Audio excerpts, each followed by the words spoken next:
Hello, dengan aku ada sebiji Yamaha NMAX V3 dan juga Modenas Elite 150S.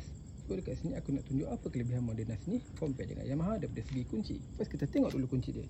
Ini ialah kunci untuk Yamaha dan Modenas. Saya yakin ramai masih belum tengok kunci Elite ni.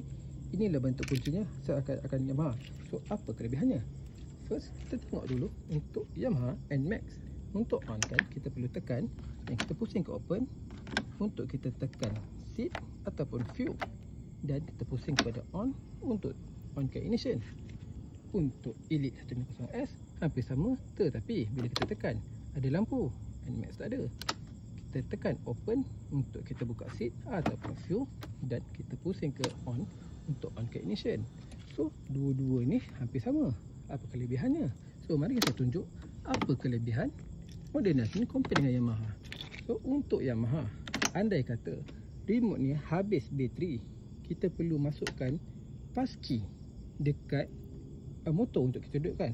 Tapi untuk Elite 150S, andai kata kita habis bateri, Modenas ada bagi kita kunci.